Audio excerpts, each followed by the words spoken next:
What's poppin', everybody? Welcome to Culture Popped Season 2, Episode 13. I'm your host, Josh McDonald, here with my two wonderful co-hosts, my main guys, Aaron Sparrow, Drew. What's up, gents? Aaron, how are you doing today? I'm doing fantastic. I have had a great day. Great days are good days. Yeah, no, I've had a great day. It's been a good week. I started a muggle job. A regular that's what my friend Tammy calls it. A regular paying the bills job, but I'm really enjoying it. And it was only the second day, and I was promoted and given a raise. So oh hell yeah, that's awesome. On day 2. So pretty good. Heck yeah. Max is in the chat, which I'm going to show his comment in a second, but whatever. Max is in the chat, and I'm curious to know if Max knows what a muggle is. We shall see. Well, he wasn't born yet. He wasn't born. Oh, well, yeah, he's a little baby. I forget. Oh, sweet little baby Max. Oh, sweet little baby Max over there with us, okay. Baby Einstein videos. Baby Einstein videos. No, he was born after that too. That's true. Drew, Senor, how are you, sir? Just like with Aaron, I'm fantastic. It's been a great week. It's been a great day. As Aaron has seen and Josh has seen, I've shown you some. May have shown you guys some pages. It's been a fantastic week, and tomorrow should be an even greater day. Heck! I mean, if tomorrow's a greater day, that's a good thing. Because of comics or because of life things that I may or may not know about. Both. Yeah. Both are good. We like those. Max has answered. And he does seem to know what a muggle is. It's what weirdo wizards call humans. And yeah, you're correct, sir. You know what, Max? I'm proud of you. I'm proud of you for knowing something from Harry Potter. However, it's one of those things that, much like Max, I have never read Harry Potter. I don't know if Max has seen the films. I haven't seen the films. I have no real exposure to Harry Potter except cultural osmosis, and I know all sorts of things about it because of that. It's weird. Fair. I mean, it's a bit of a cultural phenomenon. Was, is, will be. But he also says, oh crap, well, it helps if it comes up. He also says late and gay. Yeah, okay, so I didn't have technical issues this week. Instead, all the studios are doing their upfront. So I was trying to just scramble to get through everything and see if there's any newsworthy or noteworthy announcements. And for the most part, there wasn't. We'll talk about a few things, but yeah, nothing too spectacular. Instead, our main topic for tonight is pretty much going to be Send the Meteor, which I guess is going to kind of be like Pop by Culture's version of Release the Kraken. We're just going to be like, send the meteor. Let it all end. Yeah, I might revamp that with a little bit more of a country hillbilly type of twang, but we'll see. But wait, come on, do it. You can't just throw that out and then not do it. Come on. Well, hold on, I gotta think about it first now, because I did it and then I was like, I almost feel like I need to do that with more of like a hillbilly accent. But send the meteor. Release the meteor. Or send the meteor. We can release it too. Lord Jesus, please send that meteor. Before we get into tonight's chaos, one, I want to say thank you for everyone that is here. We're going to run through the chat real quick and say hello to some fine folks. We have Mrs. Sassy Sasquatch. Hello, my dear. I was on her stream Friday night. We had some fun there. But she's asking, is that a big wiener on fire? Nope, that is a meteor. But you know what? You sure it's not just meteor? It might be. With the way 2020 on has been going, it might just as well be a fiery penis. We have, it might as well. Yeah, Galactus just might as well just drive into the Earth and just send us all spinning off into space. Just whatever, as long as it ends. We need to try to start this rumor that the Fantastic Four movie is going to feature Galactus shoving his fiery penis into a planet. Just banging the Earth. Yeah, just banging the Earth. We have Cajun Corey in the house. Hey, y'all. How's it going, Cajun? And We've got George. Hi, Aaron. He also says hello to everyone in the chat. Aaron was hitting up the chat since I was trying to scramble to finish stuff up after reading a whole bunch of nothing from the upfronts. We've got Code Man in the house. Hey, Aaron. Look, Aaron's got some fans up in here. Hey, well, I was the only one here. I thought it was. That's I was just true, like, all that's right, fair. guys, it's Sparrow chat. Let's go. I'm sure Drew was actually there as well. You just can't tell when y'all are in the back room together. Raphael Ponce. Galactus has needs. Galactus has. I'll get there in a second. Where the hose at? I'm right here, Raphael. What? We've got LK. Hello. Darth Messiah. Greetings, everyone. Greetings, Darth Messiah. If I can get my mouse to work. Darth Messiah said, I started watching Justified for the first time, and I'm beginning to develop. All right. Southern accents. Watch everything up into the new season that just came out. Do not watch the new season. It is terrible. Yeah, don't watch the Primeval. Corey will agree with you. Also, when you get to season 2, there's a character named Mags Bennett. It's a lady that I know. She's from my hometown. So. Oh, really? Oh no, she's awesome. Like if you watched Fallout, you get a nice little Limehouse / Walton Goggins reunion. And by the way, you can do a lot worse than delivering lines in the style of Walton Goggins. Darth Messiah's got a follow-up to his growing attraction for Southern accents, but he put, like, I'll start blushing if a Southern woman came to me and was like, how you doing there, sweetie? Want some baked potato? I don't know why I throw a Y in there, but it's okay. But yeah, if a lady says, remember the girl a few weeks ago that was like talking about rebuilding her house with her dad, and then some chick on some Lebanese chick or something on Twitter was saying like American women are tomboys, and if you like tomboys, you're basically homosexual, and that was the worst accent ever. And then I was like, who's she talking about? And I went and I looked at the girl, and I was like, and watched her video, and I was like, oh, she is unbelievably hot.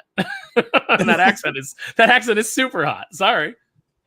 Yeah, it can definitely be hit or miss. So I'm not even about the white girls, Josh. I'm not even about the white girls. I'm just thinking, like, if we want to be technical, Britney Spears has a Southern accent, but I'm just like, ugh. No, there's always like areas, right? There's always certain areas. Like sometimes there's like an Australian chick, and you're like, oh, that's amazing. And then other times you hear like the harsh Australian accent, and you just want to stab yourself in the ears with like a knitting needle. It just depends on the region. Fair. We do have Ivan Sanchez in the house. Hello, Ivan. We've got Cannoli Sasquatch. What's up, Cannoli? Cannoli's got a great Monday night show where he discusses film with a panel of people. He tends to have some really good guests on there. So you guys should go check it out. It's MMM Movie Mayhem Madness. Mayhem Movie Madness. I don't know. It's just that's all I can say. Is that everyone? Oh no, we got Fear Monarch in the house. I just learned the PS2 Spider-Man. Yeah. Oh, I just learned the PS2 Spider-Man 2 game was remade on PS4. I'm livid. I don't know. I'm not a gamer. Sorry, I can't. Is that the one? Is that the one that has Mysterio, where he's like an alien invader, and you go through all these Mysterio levels, and then finally, like, you keep beating him, and then finally he's just like robbing a liquor store, and and you challenge him, and he's like, he's like, his power bar goes up, like 8 power bars go up, and it's like going to be this intense fight. And you just jump in and punch him once, and he's out. That was brilliant. Yeah, I don't play games. And you know what? I'm glad I don't play games, because what I've gone through with comics and I'm now going through with film and television, I would then be going through it again with games. I don't need that in my life. I'm depressed enough, damn it. You play games, Josh, but only with Max's heart. That's right. It's like that Bon Jovi song. By the way, do you guys like my Graham Nolan shirt tonight? Like I'm basically like cosplaying as Graham Nolan tonight. Oh man, shirt, show off the shirt. Mm-hmm. But I'm not as jacked as Graham yet. I'm trying, but I'm not there yet. Takes time. Don't worry. Yeah, I'm never gonna get that jacked. We've got Andrew Gonzalez in the house. Just dropped in at the right time. How's it going? What's up, brother? We have the one and the only Salty Traveling C. Did someone say apocalypse? Hell yeah, we said apocalypse. I mean, you're going to be wishing for the apocalypse after we cover some of these topics. Yuri Volte, don't make Silver Surfer. Watch that, Aaron. Oh, okay. Well, we're not getting the Silver Surfer. We're getting Shalabal as the Silver Surfer because maybe she likes to watch. That's right. Because as Aaron pointed out earlier from George, Galactus has needs. Also, what's up, George? Oh no, Omega Man, welcome. Who's excited for X-Men From Our Asses? I heard Drew's excited. I can't wait to fall asleep within the first 3 pages of whatever Saladin Ahmed's writing for Wolverine. Oh, or Mark Russell. Oh dear God, that's right. I forgot. Oh, I blocked it out. I would love to hear some of the conversations between Saladin Ahmed and Greg Capullo. Because Greg Capullo is the type of guy that'll be like, this is fucking stupid. Like, oh, we're just going to draw a whole bunch of fucking Lobos. Well, he's not working. He's not working on it, right? Capullo's not working on it. No. He's on Wolverine. No, he's not. He on? No. Oh, it's Martin Coccolo on Wolverine. Is he just doing the covers then? I haven't even seen an announcement for covers from him. He's doing a secret project for Marvel. All I know is that from the interiors is that the old school Nick Fury is involved. Maybe Wolverine, but we'll see what happens. Who knows? Yeah, weird. Anyways, we're gonna go ahead and get into tonight's topics. So we're gonna kick things off with something that's not necessarily media related, but it was kind of all over Twitter yesterday, and it will definitely impact media. But that is ChapGPT 4.0. Okay, so in case you guys didn't see, they had this whole like announcement. They were doing demos of all the stuff that this updated ChapGPT is going to offer. It's free. But I sent some clips to Drew because one, if you are nerds like us, which we're all nerds, and you watch films, I'm cool. I mean, did you see the shirts? I was about to say, when you look at the shirt, cool, man. Cool. I mean, yeah, you're right. So Drew and I are nerds, but when you watch stuff like Terminator or Battlestar Galactica, and then you see shit like they were showing us yesterday, I'm sitting here going, what the fuck are we doing? Have we learned nothing over the past 30 years of why we should not do this? No. It's a great example of the laziness of humanity. It's just how hard humanity will work to be lazy at something. That's the way I see it. Just how hard they'll work at something to not do work. And I just see this as an example of that. It's just further example of that. And it's a self-fulfilling prophecy that we are just walking steadily toward our demise, and we just don't give a shit. It's been there for the last since Rod Serling was talking about it 60, 70 years ago. No, we don't care. We're just lazy. We're just doing whatever the fuck we can to just make us not do work. Yeah, I mean, I think look, there's definitely benefits to having AI, right? Like it can make things a lot more efficient. It can definitely, like, there are pros there. However, we're getting to a point where it's getting kind of crazy. So some of the things that they were doing were or that they showed beneficial, but also kind of scary, was the real-time translation. So they were speaking in a language and the AI was listening and then reporting back in whatever language you wanted to hear it in. To you what the person was saying, and then they were kind of grading it. There were a few kind of like hiccups, but for the most part, it was kind of just like nailing these translations of this person said this a little terrifying, but they're adding in a visual element. I mean, yeah, it's a little terrifying. I'm saying a little because for me, this gets more terrifying. Okay. But they've added in this feature of a visual AI. To the point that it can scope, like it's taking, the camera footage and analyzing the footage that's coming into the camera, and it's determining like potentially where you are, what kind of setting you're in, what you might be doing. It can describe you, it can describe the things going on around you. And I'm just like, if you start having this as part of all the cameras in the world, and it just becomes a documentation. Like we talk about freedoms, and people kind of lose their mind about all the cameras that are everywhere. But now we're going to potentially have AI connected to this. That's just just blatantly documenting and capturing everything and analyzing it and reporting it, like that's wild. Well, we already know. I mean, look, every one of us is carrying around a GPS that lets everybody know exactly where we are at all times. We've already like willingly surrendered our freedom to these tracking devices for convenience. So yeah, I mean, might as well, sure, and then it can so it can scan you, it can tell where you are, and then they can go ahead and they can alter the footage and make you say whatever you want, and then accuse you of a crime and put you in a gulag, and there's nothing you can do about it. It's all coming, ladies and gentlemen. It's all coming. Get ready. Yeah. One of the things the guy does is when he's doing that feature, he's got the camera or the video kind of on him, and he's like, "Oh, can you describe what I'm wearing?" And the AI starts discussing like, "Oh, you're wearing a black jacket and a gray shirt, and your hair is da da da da." And then he's like, "Oh, you're wearing a thong." Yeah, you're wearing a thong. Wait, what? You weren't supposed to reveal that. But then it would do stuff like say like, "Hey, would this be appropriate for an interview?"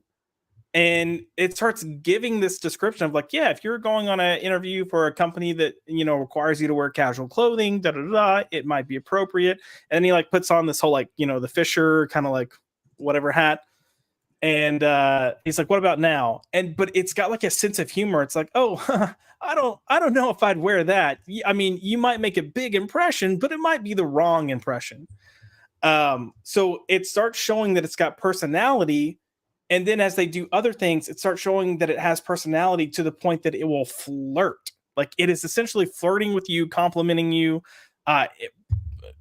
Terrifying. It's that movie with Joaquin Phoenix. Yeah. Like, look, we don't need this. Okay, people are socially retarded as it is. They don't need AI to go flirt with, so they don't have to flirt with. Who knows? Maybe they'll get better at talking to people if they actually have to speak to it versus just texting. But who knows? I just can't wait for AI to like show like, hey, AI, what do you think of my outfit? You look like a gay. Like,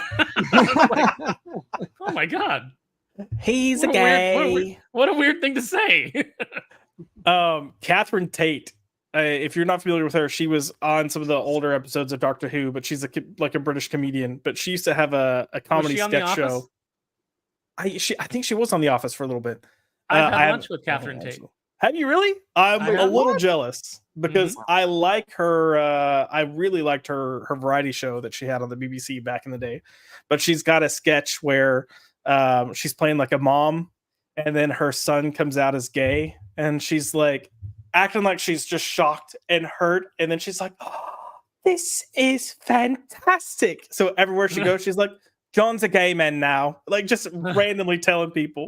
So all these people keep showing up at their house, and it's like these biker thugs, and you think they're like pissed and gonna jump them. So they're like beating on the door and like, "We need to talk to John."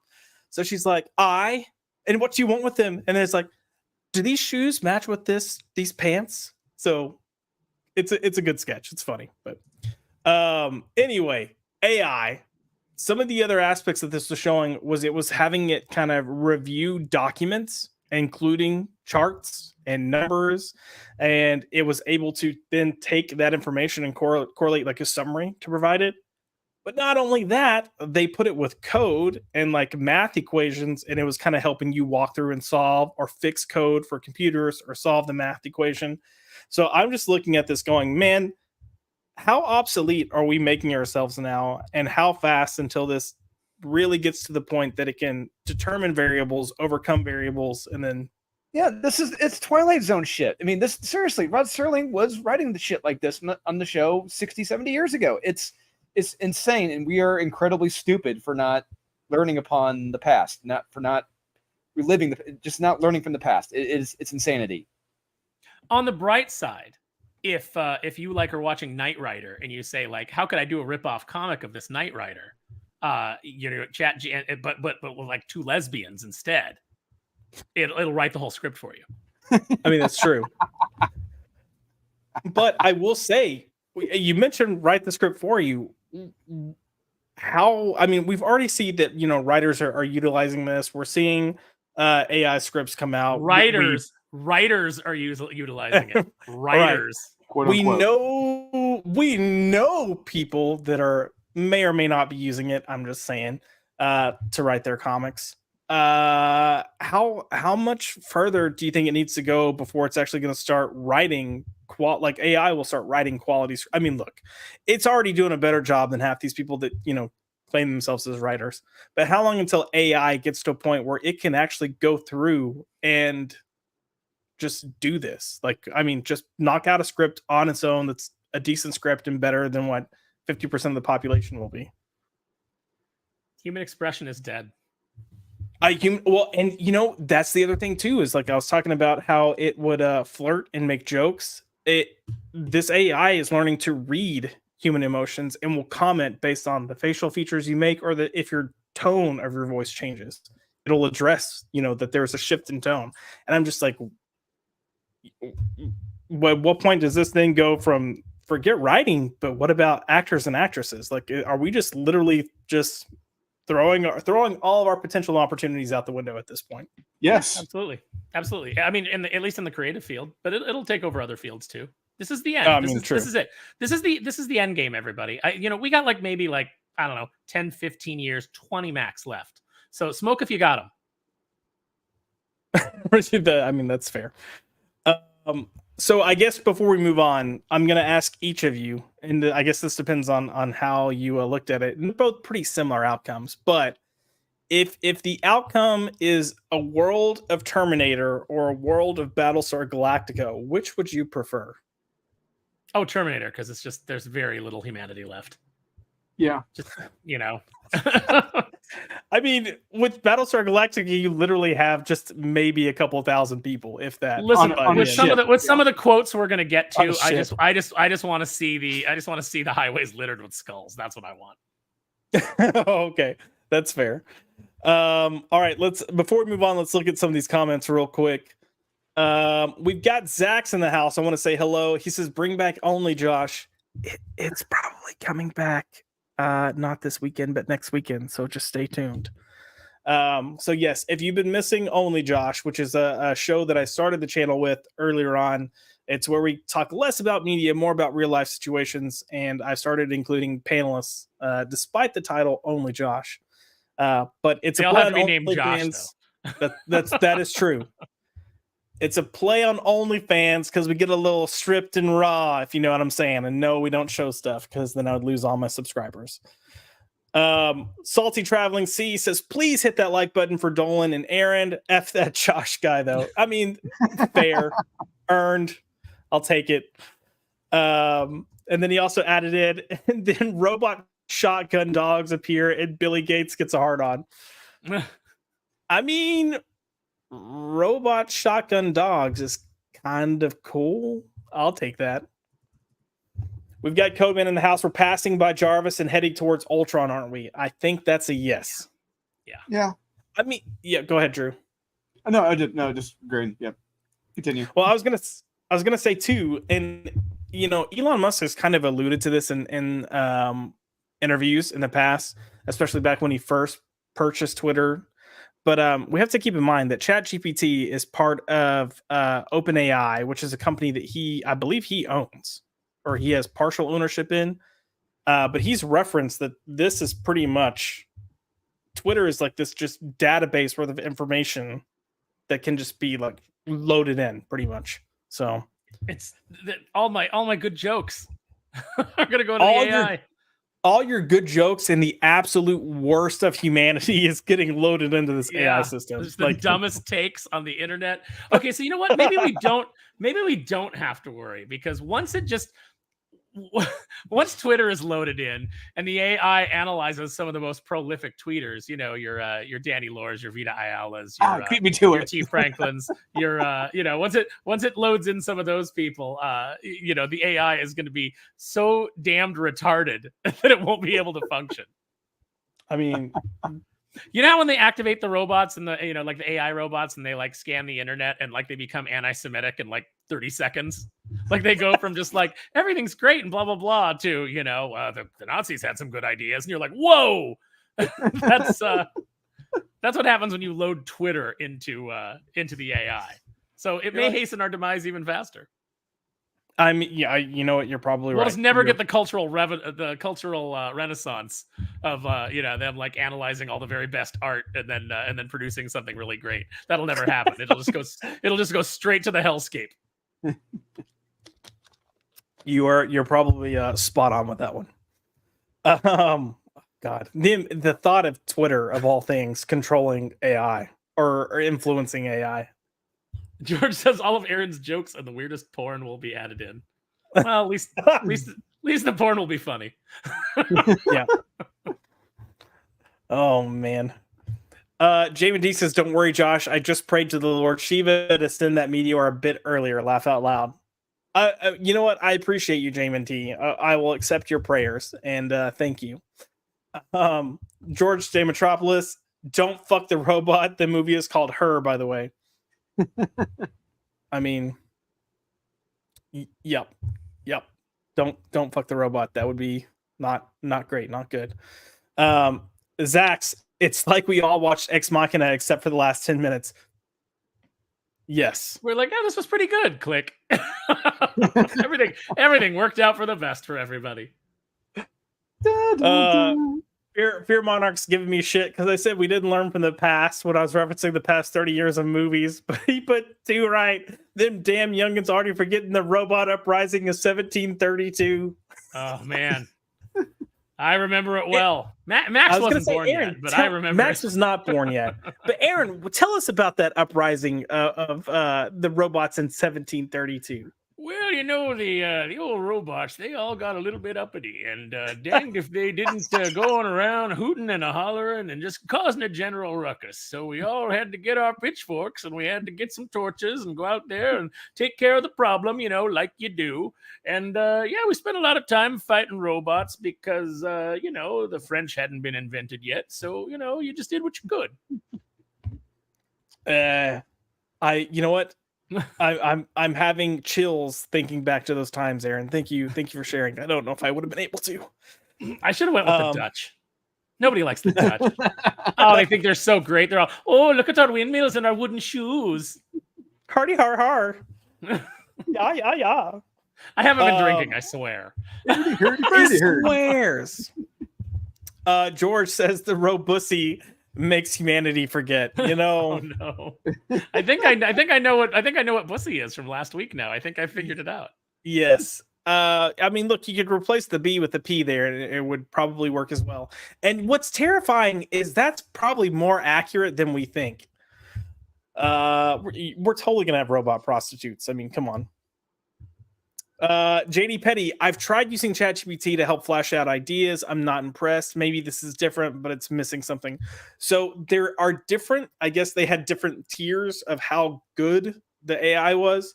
So before, to get the quality that they're releasing for free now with this update, you had to pay to get that level. I guess you would call it quality. I ain't paying for Robussy. Oh no, I'm not either. I don't want to catch something. Catch a virus. But yeah, this is apparently different and much more advanced. I guess there's another AI system out there that has was considered top tier, and this is now in the metrics that they're using to measure this. It's now surpassing it in almost every measure. Again, just terrifying. Let's see. There was a news headline a few months ago where a judge ruled that AI generated, I guess, content maybe cannot be copyright protected since they were not created by humans. What are your thoughts on that? I mean, good, I guess. I mean, yeah, but I guess it's got to be made by humans to a degree because it's pulling information in from something. But well, it's all stolen from humans. It's stolen. Yeah. Like, AI art is all stolen from real artists. It just compiles and spits it out. So it is all stolen work. I mean, I understand the argument too when you're like, well, what do humans do? Humans look at other people's work and they adapt it into their own. But there's still a level of talent that has to exist within the human being, and that's not required within the AI. And I've seen some AI art that looks really cool, but ultimately it's soulless. Yeah. I mean, I'll agree with you there. Yeah, Drew, what are your thoughts on that? One thing I've learned is that people are willing to pay for soulless art regardless. That's one thing I've learned, and it's that's true. It's sad. But hey, you know what? If you're like I'm not gonna knock anyone for if you want to spend your money on it. That is all you. I just know for me, no, I would never, ever, ever, ever, ever spend money on something like that. Listen, people spend money on anything. Like, even before AI, you would go to cons and it'd be like, oh, look, you drew all the Family Guy characters, but it's the Justice League. I'll pay $20 for this print. It's just, there's there's a sucker born every minute. I personally, I'm probably not as anti-AI as some people, but I certainly don't want it in art, and I won't use any of it myself. I mean, anything that we produce for any of our books, and I'm sure Drew agrees, is going to be completely created by human artists and not have any AI in it. So that is a line. And by the way, none of our writing has any AI in it either. So when you hear people talk about how, oh, I would never use AI and I would never hire an artist to use AI, but they're using AI for their scripts. It's trust me, if they could get away with using AI for their artists, they'd do it. Absolutely. Yeah. Final comment real quick before we move on, but it is Jamin D. Have you guys tried creating a song with AI? It's scary how real it is, how real it sounds with lyrics. Like you can create near perfect 3-act story in lyrics. So I don't know how you can, how soon you can just make it write the story. I've never tried making music with AI. I haven't either. I don't even know what program you would use. Like I haven't I'm like an old thing. I don't even know. I was too busy with the robot uprising and our pitchforks and our torches. That's right. Our now blunder buses, our blunder bussies. I heard a rumor that Drew likes to write love songs in his spare time. So Drew, I told you that in confidence. Oh man. I love it. See, if Max hadn't pulled that one picture up of you for 40 minutes of his stream Friday night, I would pull it up and be like, what songs sent you to sleep here, Drew? But I was laughing so hard when I saw how long you get that was it? It was the John Malin greatest hits. That's what it was. Go back. Drew's over here singing Mandy. Hey. Oh, Mandy. Hey, Josh, music and passion was always the fashion. Okay. Always the fashion. Do you guys remember? Just speaking of Mandy, do you remember a great joke by Dana Gould where he said if you took all of his ex-girlfriends and you mashed them together into one big girlfriend, her name would be Mandy, and then the crowd kind of laughs and he goes, no, not because of the Barry Manilow song, but because it would stand for another neurotic disappointment. Yes.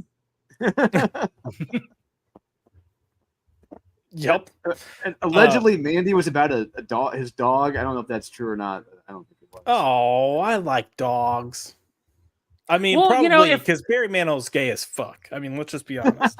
Well, and who gives without taking more than a dog? Yeah, that's true. That is very true. Can't deny it. Zach said, Joshy, I sent you a very special clip from UFC Hall of Famer Tito Ortiz. Zach, are you wanting me to play that? I'll have to go get it. And Lord knows I suck at multitasking on these things, but I'll do my best. Didn't you win a city council position in Huntington Beach? Me? No, Tito Ortiz. I wish you were on the city council in Huntington Beach, Josh. Is he in charge of security? Is he in charge of the police? I'm pretty sure he won. I didn't keep up on it after that, but I think he did. Huh. We need more politicians that can choke out the opposition. Yeah. That would actually be pretty freaking just awesome. Think how great it would be if you were just watching C-SPAN and Jerry Nadler's up there, bah, bah, bah, bah, bah, and then somebody goes up and just arm bars him until he passes out. I'm gonna push. He'd crap himself. He'd crap himself immediately. But let's be honest, that's happening anyway. I'm gonna put this deficit in a massive headlock. Oh yeah. We do have Placid. We need the Macho Man Randy Savage. That's what we needed as oh yeah, I'm gonna go in there to the halls of Congress. Yeah.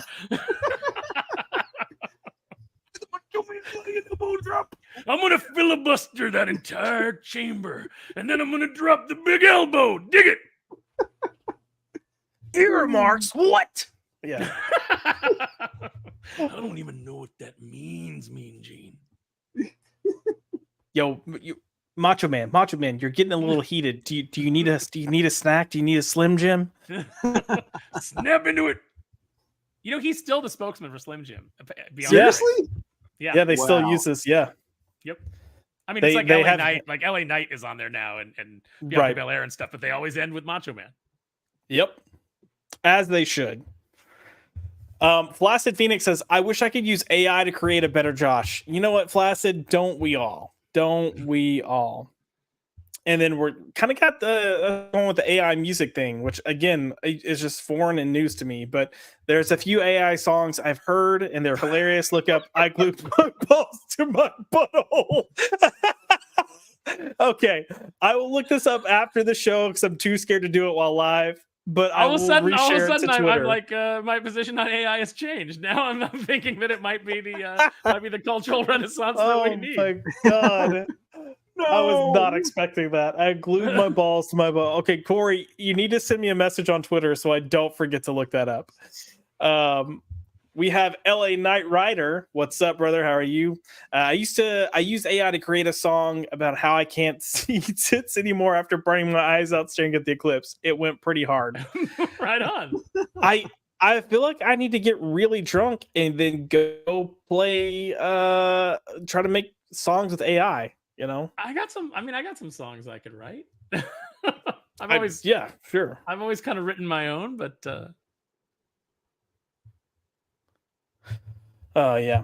Oh, hey, Jamin D says, which I mean, look, I love Macho Man Randy Savage, but Doomface's voice is just too good. But he says, now I'm gonna read Doomface dialogue in Macho Man's voice for sure. Allie and I are actually gonna be recording our individual parts for the Doomface trailer that'll play with the campaign. So you'll get to hear both Lexi and Doomface interact. Nice. Yeah, I wrote the script today in like 10 minutes and then sent it to her and was like, was this good? She was like, oh my God, I love this. And I was like, do I need to refine it at all? Like I said, I just wrote it in 10 minutes. And she was like, no, it's good. Hey, when it works, it works. Just go with it. It's one of those things where you just have the characters like so ingrained in your head, Josh. And I'm sure you know this as a writer. I know Drew knows this, but like once the characters are ingrained in your head, it just kind of like flows out and they write themselves and you know how they're going to interact. And it's a lot of fun. Absolutely. We're going to change to our next subject into police and the Meteor. But we're going to go a little European real quick. So for some European background, stuff. I know European. For some background context, I'm just going to say I lived with two people that are from Ireland when I was in Los Angeles, and they worked in the music industry, and one competed in Eurovision and one writes songs and has written songs for Eurovision, at which point I was introduced to Eurovision, and I have no shame in saying I've watched it ever since. However, this year has been really interesting because of Israel and all the weird stances on it and people kind of losing their mind. But there is a contestant from Ireland, or I guess the contestant from Ireland, named Bambi Thug, that is well, here, let me just show you a little clip so you can get an idea of who this person is and why they're special. Do you know what makes me special? I'm a queer. And I'm a witch! So clearly the picture of, sanity there. So she starts doing all these interviews, and this has been all over Twitter. You just got it. If you look, it's there. So she's doing all these interviews where she's like breaking down. She's crying because Israel's in the competition and they shouldn't be. And they're so oppressed. And she's like struggling. Here. You know what? Actually, I have another clip. Winning, I am so proud that all of us are in the top 10 that have been fighting for this shit behind the scenes, because it has been so hard. And I'm so proud of us. And I just want to say, we are what the Eurovision is. The EBU is not what the Eurovision is. Fuck the EBU. I don't even care anymore. Fuck them. The thing that makes this is the contestants, the community behind it. the love and the power and the support of all of us is what is making change. And the world has spoken. The queers are coming. Non-binaries for the fucking win. So Get a life. Jesus Christ. Oh my God. Okay, so to give some context to that clip, they asked her about Israel being in the competition, and that's what made her start, fake crying. Because if you notice, she's like starts to fake cry and then just jumps right out of it, but then moves into we're queer, we're here, we're taking over the world, and I was just like, holy bejesus. It explains a lot. It explains a lot of the condition of the world. JD Petty's got my favorite text or my favorite comment so far tonight. Unsolicited opinions about Israel, which if you guys know comic books, that is fantastic. Terrific. Oh, By the way, terrific. I saw that writer talking about like writing Witchblade and like doing an interview, and I was like, I mean, I know I haven't like really paid attention to that writer in like 10 years, but like, what happened? Oh, Marguerite Bennett.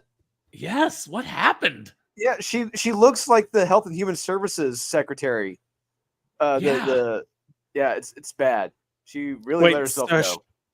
Really? Yeah. I interviewed her back in like I want to say 2016. I think. Josh, you pull up her picture now compared to the Health and Human Services secretary. It is. I would have thought you would think it was her or him, they, whatever. Yeah. Okay, hold on. I'm trying to remember. I'm starting to suspect that all of these things that people are pushing don't really make them happy. You might be right. Have we seen Elliot Page lately? Remember when Ellen Page was a girl and was always all smiley and pretty and cute and we were all like, oh, Ellen Page, look at you. And now every time you see Elliot Page, you're like, oh, sullen and depressed looking and tired, and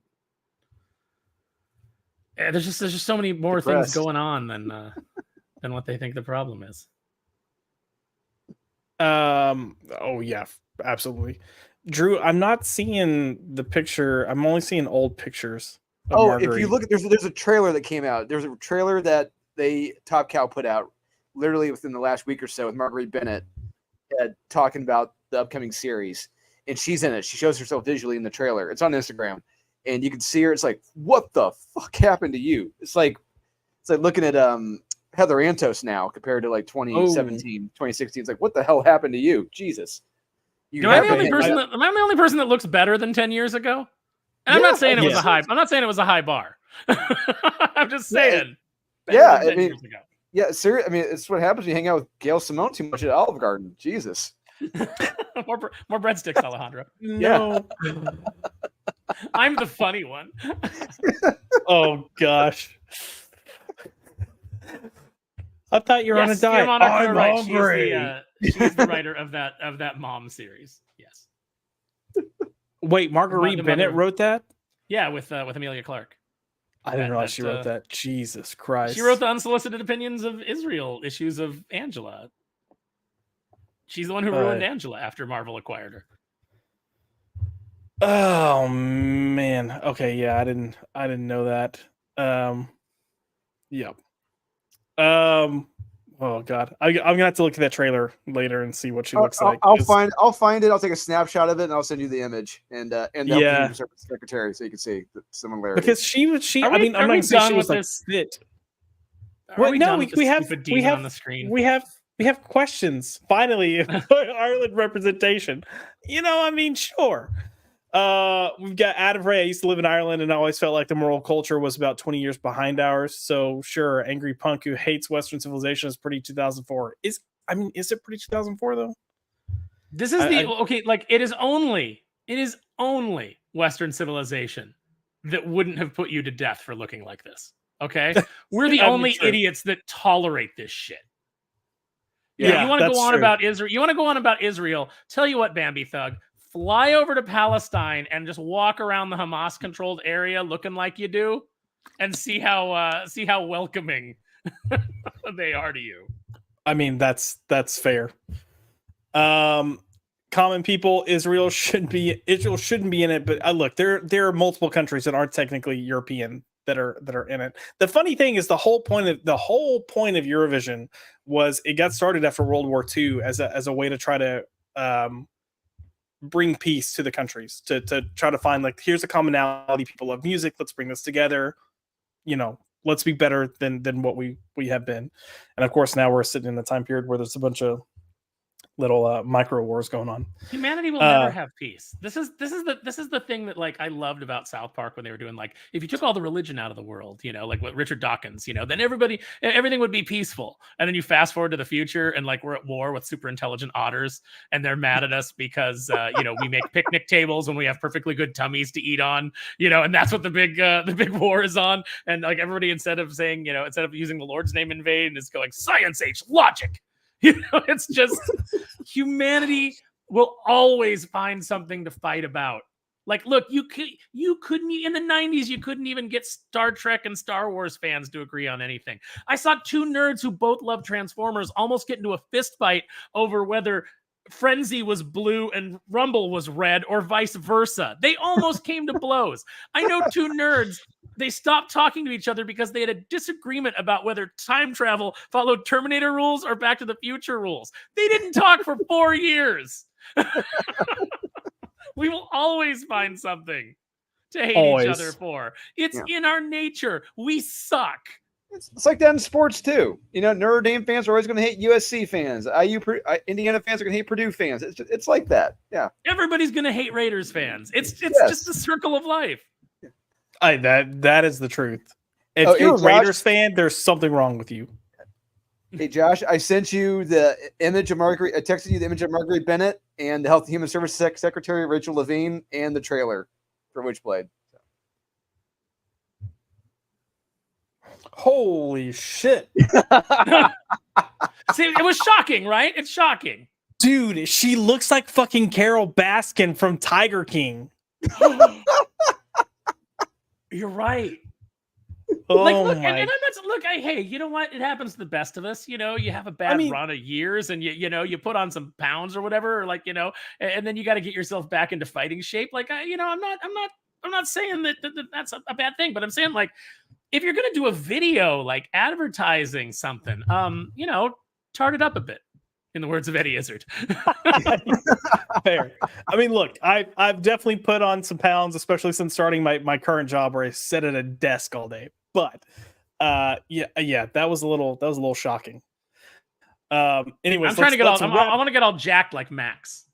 Yeah, like Max. And then because I just want Max and I to do a show called The Gun Show. That's what I want. I want to see how much Max changes now that he's got a day job and he can't go to the gym all day during the day. I know, right? Yes. You better get on that. You better do like The Rock, Max, and get on that testosterone replacement therapy. You better get some clothes with some stretch in them, buddy. No, I'm kidding. We love you, Max. Oh, we love you. You know what? But that'll make what's his name happy? The guy that wrote Princeless. What's his name? Jeremy something. He wrote that astonishing ant girl, the Nadia terrible. Jeremy Whitley. If Max had a little tummy, he'll be happy. Because remember he wanted all the X-Men to have little tummies. Little tummies. Oh fuck. Now I know what we're talking about. Screw that guy. Stop putting your kinks in your Twitter account, you weirdos. Yep. Yeah. Those people are. We're gonna get to a Twitter comic book psycho here in a second. Emma Frost, Josh, but with a little tummy. Nope. Listen, I live in East Texas. I see plenty of handsome women with some kegs going on in the belly area, and they show their belly. I'm good. I don't need any more. I'm good. Mm-hmm. Ivan Sanchez. Who is she again? So this is Bambi Thug. She's a singer who represented Ireland in Eurovision, which is a contest of established singers representing their country. Here, I think I have a clip of her singing. How about that?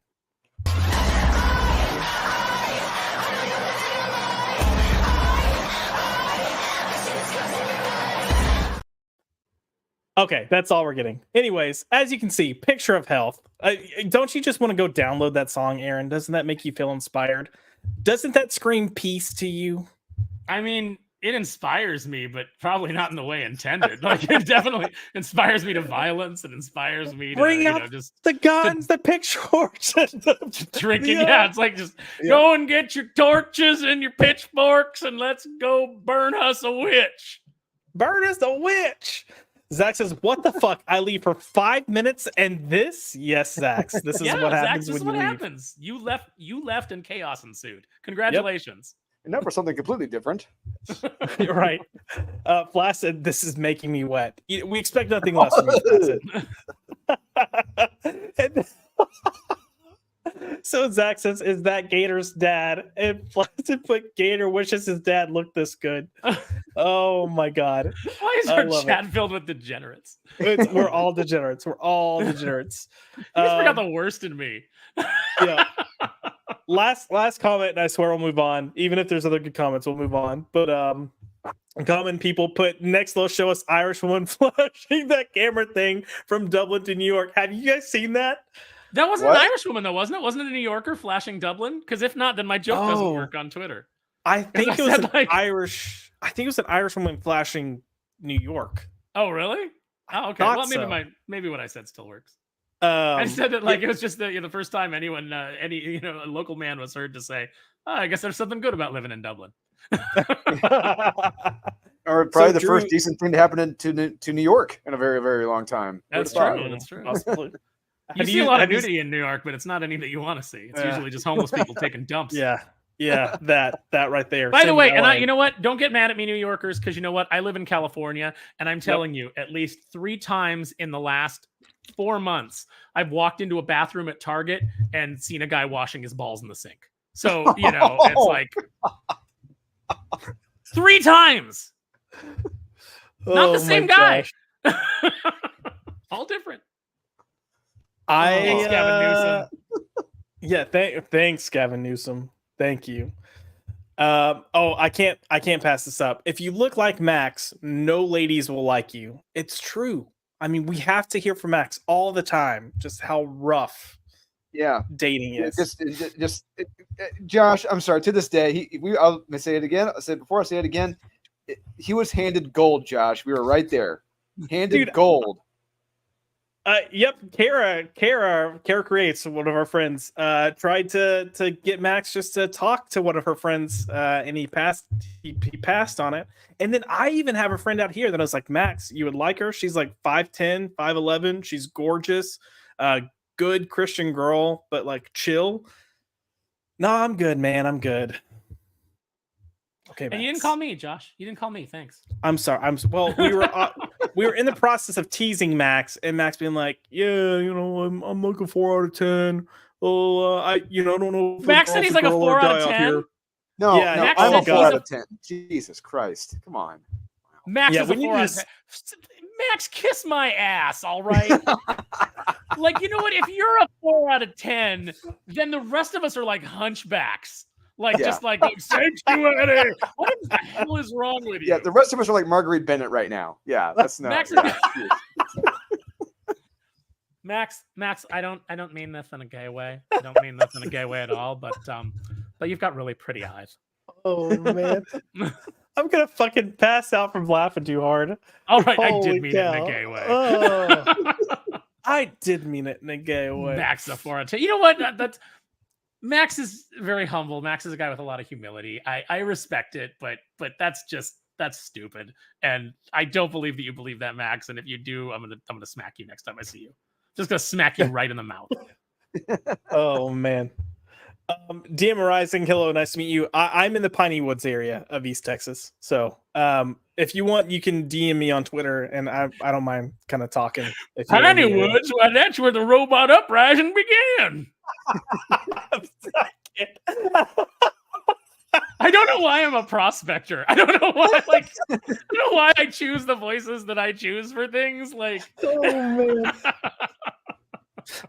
sheesh. I don't know if I'm gonna make it through. Look, if I'm already laughing this hard, once we get to the next topic, I don't know if I'm gonna survive. I'm just gonna, because I know I'm waking up at 6 a.m. now. I'm waking up at 6 a.m. now to go to work. So by the time the show rolls around, I'm gonna be pretty loopy from now on. I think Aaron, this is the new normal. I wake up at 5 a.m. my time, and I'm 2 hours ahead of you. So trust me, I feel you. I feel you. That's why half the time I'm like, what the fuck am I doing right now? But George Dimitropoulos. Oh, go ahead. This is our best show. Oh, agree. Absolutely. Oh no, that's not what I wanted. This one. George Dimitropoulos put Aaron hit Max with that no homo laugh out loud. Oh yeah. And then finally the part of the stream where we talk about how hot Max is. Oh, come on. Here we go. Yep. It's bound to happen. We have to boost his ego, okay? No, you know what? Max is just such a nice guy that he is. That he just friend zones himself. He friend zones himself, or he seeks out like female friends that are already like married because it's safe. You know, that's Look, I'm not bagging. Look, Max, I'm not bagging on you. Like, you know, I am. We can we are bagging on you. But you know, we can discuss my problems all night. I'm gonna do whatever I can. We're in Dallas. I'm gonna find a very, very high-end classy call girl to fool Max, to fool him into thinking that she's amazing. Let's see what happens. Drew's like, this is gonna be the easiest $300 you've ever made. Like you don't have to do anything. He's not gonna want to do anything anyway. He's a good Christian boy. Just make him feel like he's, you know, the most attractive man on the face of the earth. I love it. Self-esteem. Zach's, now that he's employed, he's finished. Indeed. To give Max some credit, I will say we have started a new pseudo game in our group chat where he will say, "Tell me if this is a guy or a girl," and he'll send pictures of people that he's potentially matching with or talking to on dating apps.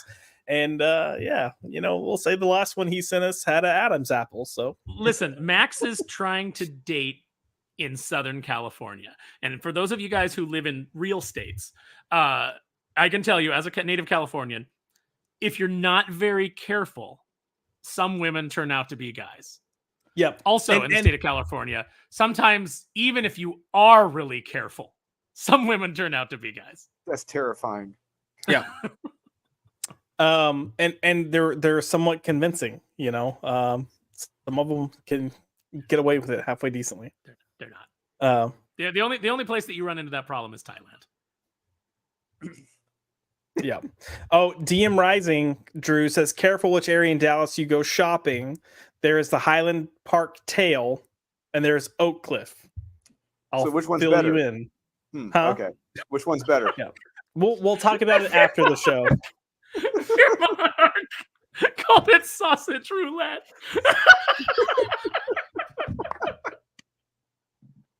Oh my god, this has gone so far off the rails in the best way, but I absolutely love it. Fear Monarch, I'm writing that down for Neil before Doomface, just so you know. Oh, and Darth Messiah wants you to know the term is femboys. Aaron, have some respect. No, in Thailand, right? Femboys. I thought it was Thai lady boys. I thought it was smooth Thai lady boys. I have reason why they call it Bangkok. Yeah. One night in Bangkok makes a hard man humble. Yeah. True. DM said not Oak Cliff, never Oak Cliff. Okay. So we're gonna go on to our next topic real quick because I cannot wait to see what Aaron has to say about this. But this involves one of our favorite comic book writers who has written some of the best books, bestest ever, and that is Vita Ayala. And Vita, look, the title for this segment is Vita Ayala. I love Vita Ayala, folks. I love seeing Steve Urkel cosplay as Eazy-E. So Vita has a tendency to write the stupidest shit on Twitter. And, you know, we got another recent example of it where CBS News posted an article that says the American Cancer Society is trying to find out why Black women have the highest death rate for most cancers. And Vita retweeted saying, could it be the literal lies they teach med students about Black bodies, including that we don't feel pain like white people and that our organs are not the same as whites? So readings that would worry them in white patient don't matter in Black patients. Or ...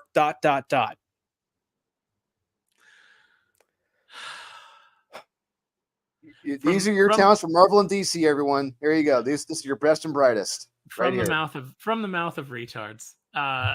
First of all, this literally doesn't happen. Okay, like I understand that maybe Vita saw Django Unchained and saw Candy talking about how the skull and blah blah blah. I understand that maybe you saw that. That's not a documentary, Vita. It's not a documentary. Also, let's just go with the American Cancer Society trying to find out why Black women have the highest death rate for most cancers. Let me fix that for you. The American Cancer Society is trying to let you know why Black women have the highest death rate for most cancers without saying the words diet and obesity. Those are the two things that they're trying to avoid. That is a huge factor. Your diet is a huge factor on everything that goes on with your body. I mean, there's no disputing that. Next, the literal lies. So if the medical, if let's just say that Vita's right. Let's say that the doctors are like, boy, yeah, sorry, you got different organs and blah, blah, blah. And, you don't feel pain the same way. Would a mistaken belief by doctors give people cancer? Like, how would that work? How are those two things? Like, if they're like, yeah, their brains are just different than ours. That still doesn't explain why you have cancer. That just explains why maybe they're just not really interested in diagnosing it, or, don't understand why to diagnose it or to give you that diagnosis. This is what happens when we let idiots speak and we pretend like they know what they're talking about instead of immediately telling them, that is the dumbest thing I have ever heard. Everyone in this room is now dumber for having listened to it. I award you no points, and may God have mercy on your soul. And no, surely, Aaron, this is the one and only time she says something like this, right? She's never said stuff like this in the past. No, ever. She's never said, just extremely retarded things before that have no basis in fact and just put them out on the internet. Like, this mental midget has been handed writing assignments, and as over and over and over again, based on nothing more than checkbox diversity, not the slightest bit of talent, not the slightest bit of insight, not the slightest bit of human understanding. And they have been handed assignment after assignment. Now, thankfully, that time seems to be over, and especially the more anti-Semitic Vita has gotten during this whole Free Palestine movement has certainly seemed to prevented many assignments from going Vita's way. But the fact of the matter is, this person was still handed all of these assignments. This person was brought into the industry by Matthew Rosenberg, who himself is not the greatest, but he brought in, like, I guess maybe even lesser people. He was like, oh, they're going to find out I'm not that good. Maybe if I bring in a bunch of literal idiots, it'll make my writing look better. I'll be elevated in that regard. This person was promoted by Gail Simone when they got into the DC Writers Workshop. The person that tweeted this. What is going on? What is going on? And I'm not unsympathetic. I feel sorry for people that are this dumb. And I think that, we should try to help them if we can. But one of the ways that we have to help them, we have to bring back mockery and we have to bring back shame for stupid takes like this. People have to be motivated to read a goddamn book. Yeah. That isn't Harry Potter. But I like Harry Potter. That's fine. That's fine. But read another book. Other people are like, oh boy, this whole situation is kind of, this whole political situation we're in is kind of like in The Prisoner of Azkaban. And you're like, shut up. Read another book. Read a different series. Just two. That's all I'm asking. Just two. And The Hungry Caterpillar doesn't count, although it is a good book. But actually, I can't say that I believe that. I can't say that I believe that Vita has read Harry Potter. I think those books are too advanced. Yeah, you're right, Aaron. She didn't learn to read until she was in 5th grade, 6th grade, and that's documented. That is truth. That's not exaggeration. Well, that's what the claim is. I'm going to say 9th grade. That's fair. 8th grade, 9th grade, because you always fudge the numbers a little bit. Let's also keep. Guys are always adding inches. Yeah, Vita's always adding grades. Adding grades. So let me go back a year or two and say I learned how to read then. Let's also not forget that the national the average reading level for high school graduates is a 4th grade reading level. Bullshit. I swear to God, it is statistics. It's out there. No, I want to see that. Josh, send it to me when we're done. Send it to me. I want to see that. I will find Drew, it. And have I'll you send ever it to been? You. Have you ever been in any kind of meeting where they ask your coworkers to read things aloud? Yes. And you're just like, kill me. Kill me. Yeah. They're still struggling on the second sentence, and you were like 3 paragraphs in. Yes. It's like, and you get mad because they've slowed your life to a crawl. You're like, this is already an excruciating meeting, and now it's like I'm getting my teeth drilled. This is it's like this is public education at work. Yeah, it feels like I'm Quicksilver, and that when he's explaining himself in that Peter David comic, just being stuck behind people going so slow, it's just like it's driving me nuts. Yeah, it's like that. Pietro Maximoff syndrome, PMS. Yeah.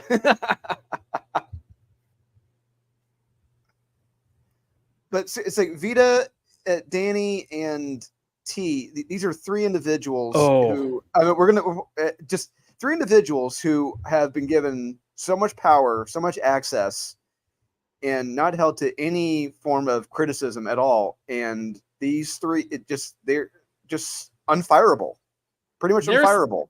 They're a Cerberus of stupid. It's just a 3-headed monster of just this, like opening their mouth, and instead of a breath weapon, it's just the dumbest takes you've ever seen. Or in the case of T. Franklin, just some John's semen and pot smoke. And that's not exaggeration. If you're in the chat, that's not exaggeration. She's a sex worker. So yeah, she admits it, and she's proud of it. Yes, like she literal prostitute that was handed a children's property, My Little Pony, to write for little girls. A literal prostitute. Yep. Oh gosh, what did Richard call her? Bus stop crack whore. Yeah. repeatedly, and he was not wrong. Great. No. Best and brightest, Marvel and DC. There you go. Yeah, just go watch videos on T. Franklin and look. If you're like, oh, these people are being mean or they're being like, these are things that she says about herself, and she's proud about it. Like, she promotes it. So she put out a tweet saying that she had to stop her own writing stream to go sext with her clients. That's an actual tweet that she put out. Yep. And this tweet by Vita right here, this is just a Tuesday right there. It's like we're not even going to get into Wednesday, Thursday, and Friday for her. It just goes down a rabbit hole, and it's just when you try to read this, you try to understand it, but you can't understand it because they're not understanding what they're writing. At least it's still clearer than a Danny Lore tweet. Danny Lore tweets make you feel like you were on mushrooms and you chased it with acid and then drank pure gasoline, because they make no sense whatsoever. It's just, when you're in a dream and you're trying to write something in a dream and you can't write because that part of your brain is asleep, and you're like, why can't I write this down in your dream? That's a Danny Lore tweet. the result of your brain not being able to write. Spot on. Oh man. So anyone in the chat, if you don't know who we're talking about, Danny is the sidekick, the sidekick to Vita Ayala, who has the 1/3 of the brain cell that Vita has, and it's terrible. These aren't fun reading experiences at all. Going as far back as Vita on Livewire for Valiant, it's been a shit show, and nothing has been entertaining other than her tweets.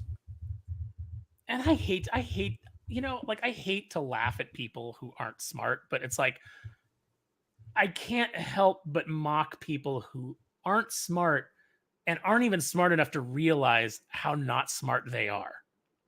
Like, they think they're some deep thinker, they have some great intellect. I've known plenty of people that are, that are just ignorant or don't have a lot of knowledge, and they know it. And so, they're like, I don't really know, I don't really know what to say because I don't know anything about that. They have just a self-awareness. It's this lack of self-awareness. It's this generation of social media addicted narcissists that think that just because they can send a tweet that they somehow have something to say. Yep. Send the meteor. Send the meteor. Oh, flood it again and then hit it with a meteor. Please. Yeah. Please. So George is Drew, asking if Danny Lore has a legitimate fungus in her brain, or is that just a your boy Zach joke? I'm not sure. There's probably that's a really fungus. the big problem. Yeah, that's really the big problem. Is it sounds like a joke, but I would not put it past I would not say that I think it's outside of the realm of possibility, and I think it is a high probability. Oh yeah. So Drew, I was a little off. The numbers have updated, but the average reading level for high school graduates is at a 5.3, which is barely above a 5th grade reading level. God damn it. Oh, yeah. God, that's terrifying. Yep. Public education at work, baby. Wow. Yeah. Wow. I mean, don't allow school vouchers. I think we all had public education, right? Like, I was in private school until the 7th or 8th grade. Yeah, I was in private school till high school. Yeah. Book? Okay, boomer. Oh gosh. Do you guys remember like the high school high? And it's like where it was making fun of all those movies that came out where it was like, you know, the white teacher goes to the inner city to teach black kids. And it was like, like John Lovitz was, I think it's John Lovitz. He's like, this is a book. You open it like this. And he opens the cover and everybody goes, whoa, like their mind is blown. That was Vita's class. And she still didn't get it. Oh yeah. Wow. Oh my God. I love it. I've got a few comments here we'll go over. So we have Yuri over here with not just on Twitter, referring to Vita making stupid comments. And you're right, it's not just on Twitter. We have DM Arising. Tell me you've never talked to anyone at a medical school or hospital without saying you've never talked to them. That's the truth. I guess there's not many doctors in Vita's peer group. Probably not. I have a friend who's a doctor that I sent a picture of that to, and I was like, "Hey, what are your comments on this tweet?" And then his only response was, "Who the fuck is that?" Did he follow it up with, "How did she find out?" No.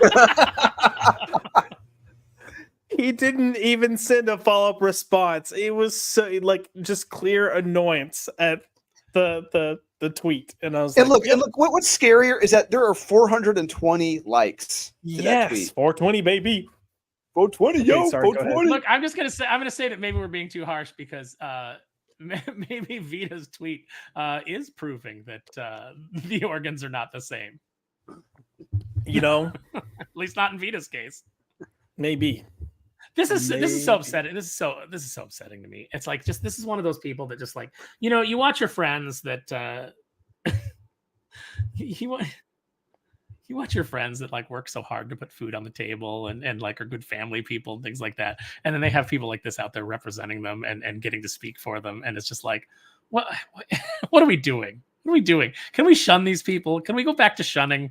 Can we go back to exile? Yeah. Like, just go out into the wilderness. You're not allowed to talk to civilized people anymore. Nope. You're not allowed to engage in business anymore. It's called business. All right, get it right. Jesus. Oh, it's right. Yeah, where's Derek G when we need him? Yeah, that's where's right. Derek G? I'm a businessman now. Gotta be about your business. LK put your boy Zach has done a nice job cataloging Vita and Danny Lore's idiotic statements. It's like a full-time job. Like, even he can't keep up. He can't. And I just want to say he's going to go down as being like the guy, the person who cataloged so much shit from the comic book industry. And I hope to God he never deletes his channel, because just like it needs to just stay there. Like, let it Somebody needs to be saving all of his videos and archiving them and then putting them in a time capsule. Well, not just that. Someone needs to be saving these. He needs to be saving these, or someone needs to be saving all of these, showing them to get people like Tom Brevoort, Jordan White, Joe Quesadilla, and whoever else at Marvel and DC, and be like, these are your dipshits who you have writing your projects right now. These are your best and brightest who you're promoting heavily.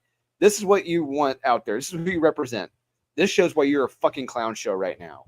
The beautiful part about all of this is that it's given me so much for Neil before Doomface. So much material, so many characters, so many rich things to mock.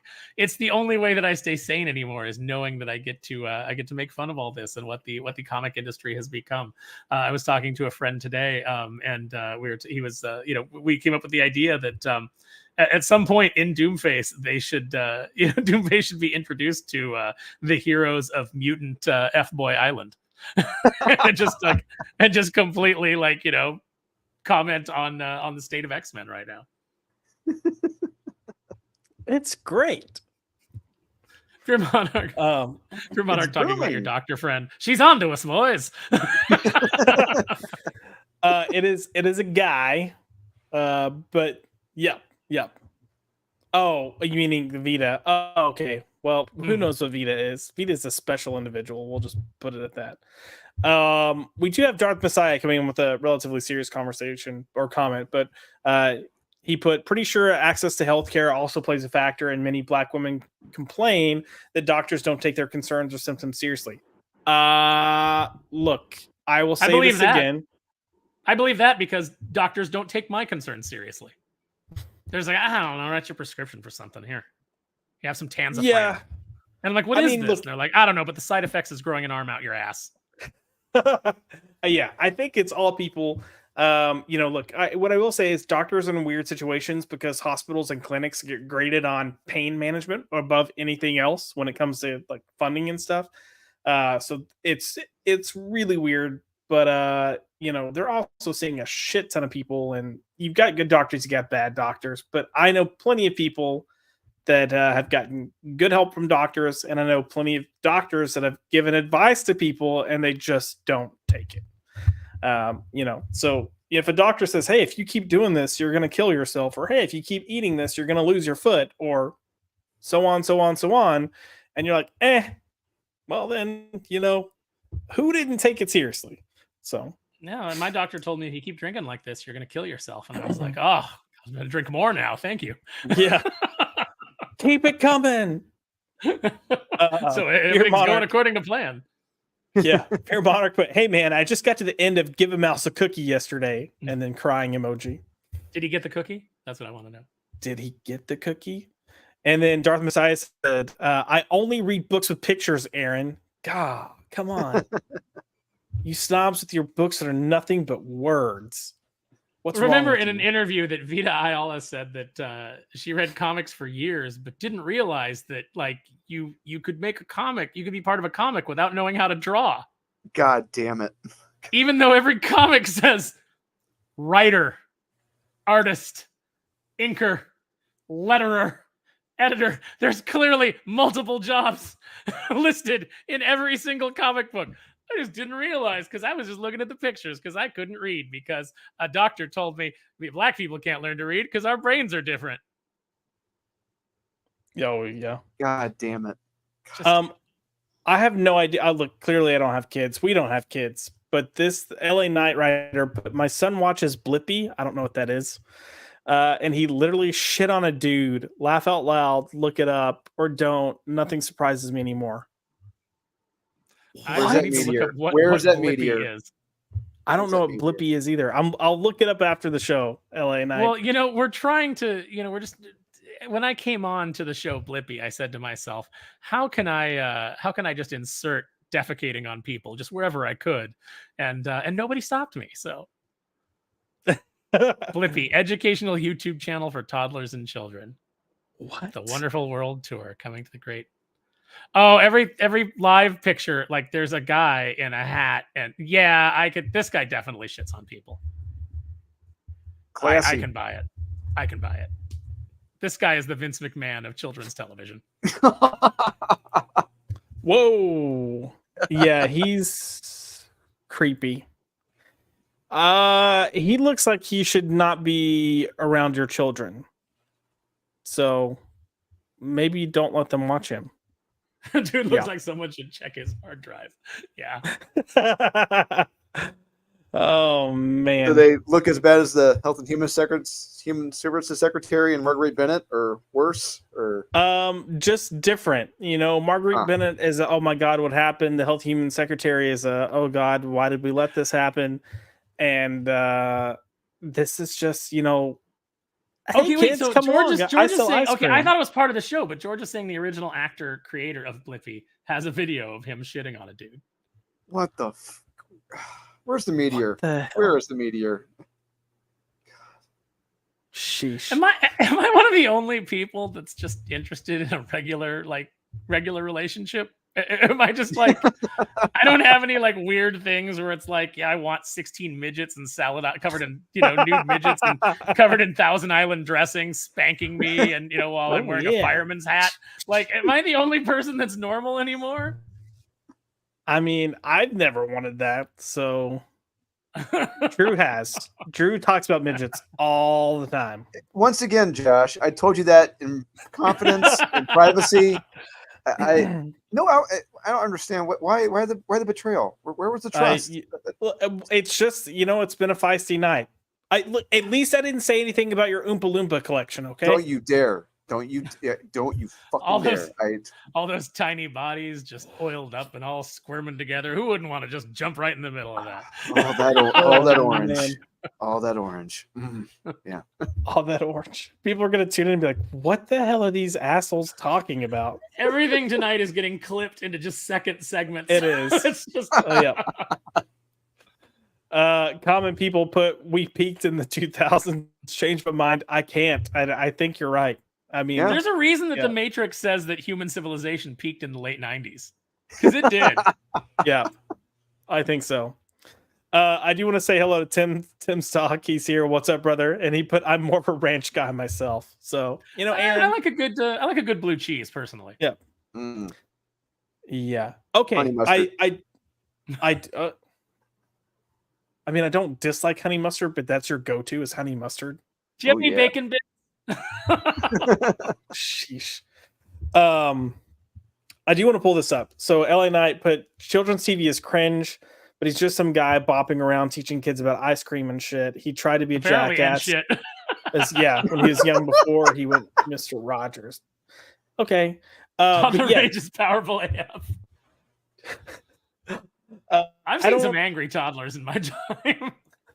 Yeah. I mean, my mom's a freaking elementary school, teacher. So I've seen in her. Yeah. Children's programming is super cringe, and it's way different than what we had when we were younger. Like, I felt like we had stuff targeted towards kids and or family that taught you life lessons. Now it's just weird shit. Have y'all ever turned cartoons? I mean, they still have cartoons, but they're weird. We had kick-ass awesome cartoons when we were kids. Holy crap. It's like, what the fuck happened? Any cartoons with testosterone are gone. Yeah, I don't know. Everything I learned about love, I learned from Pepe Le Pew. Pepe Le Pew.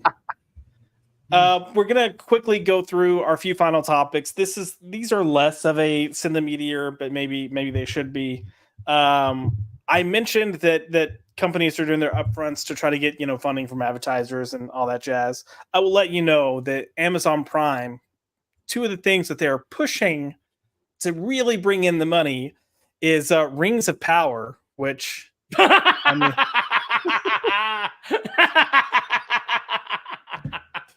that we can definitely say Sid the Meteor. They seem to think by showing this new, like, quote unquote hot young Saruman that's gonna bring the people in, and I'm like, wait, hot young Saruman or Sauron? It's Sauron. My bad. Yeah. Yeah. Like, do you serve, that's Josh? Not gonna work. Hot young Saruman. I was too distracted by them thinking this was gonna be like the main draw for them. But outside of that, I mean, they did push like The Boys and stuff, which I agree. Like, yeah, go push that. Good call. It's gone on too long. The Boys has gone on way too long. Yeah, I mean, they've got season 4 that's coming out in June. I think they've already been approved for season 5, but yes, they need to wrap up because it's hitting its point. But the other thing they had was they are doing a Legally Blonde series, and that's definitely going to bring the money in the viewers.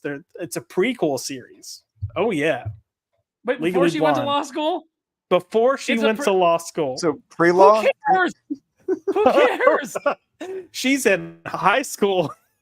The interesting thing about Legally Blonde is that she goes to law school and she's actually good at it. That's the interesting thing about that character and that plot. You know, who cares when she was like just vacuous and you know? Yeah. Oh, So is that what this is? If she goes to high school and she's actually good at learning in high school? I don't understand. I don't know. It's going to be a television series. It's a prequel. They pranced what's her name out there, the actress. God, I can see her face. I can't think of her name. Reese Witherspoon? Yes, Reese Witherspoon out there in character to announce it, even though she's not playing the character because she's like 50 versus a high school age. I don't want to see Elle Woods as 50 years old. Yeah, yeah. I got a question for you, Josh. Josh, name Yep. me one of your favorite characters in fiction. In fiction, just in general. Yeah. Why would you have to? Why are we doing this on the spot? Just anybody. It could be anybody. It doesn't have to be your favorite. Just one that you really like. Nightwing, right? Okay, let's take Nightwing. You love Nightwing. Yeah. How about a prequel series that's all about Nightwing's dad? But because the show is tied to Nightwing, it's just constant, film of Nightwing's dad's balls. Oh God, yeah. That's where Nightwing came from. Aren't you interested in where Nightwing came from before he was Nightwing? Here's his dad's balls. I mean, despite what you might think, I'm okay not seeing a series about Nightwing's dad's balls. Yeah, Yuri, you're right. That defeats the point of the show. Anyways, that's the type of stuff that when I told you that I was reading a shit ton of articles and there was nothing worth talking about, that was pretty much it. So we do have a few things worth talking about. Blonde. Don't call it Legally Blonde. Call it Creatively Bankrupt. Oh my God. Oh, look, I love this. Oh boy, a show about a blonde in high school or undergrad that we know goes to law school. Yay. Oh gosh. Yeah, let's get that Clueless prequel coming next, Amazon. Yeah. Anyways, turn into what has come out. So was it yesterday, I think? Marvel Studios dropped the title for Agatha, and they put Agatha the Lying Witch with Great Wardrobe. And Drew was real quick to text the group and be like, "This has got to be fake, right?" And I was like, "Well, it was tweeted by Marvel Studios, but no, I don't think it's the actual name. I think they're trolling." It was just to get people talking, so that when they revealed the actual name, the 6th title for this show, then people would be like, "Oh." So we did get the actual name thanks to the upfronts, and it's literally just called Agatha All Along, which is, I mean, better than this, but still, when you have like Agatha House of Harkness or Agatha Coven of Chaos or even Agatha Darkhold Diaries, I would have taken any of those 3 over Agatha All Along. But look, the show's not production. This has been in production for what, 4 years, 5 years now?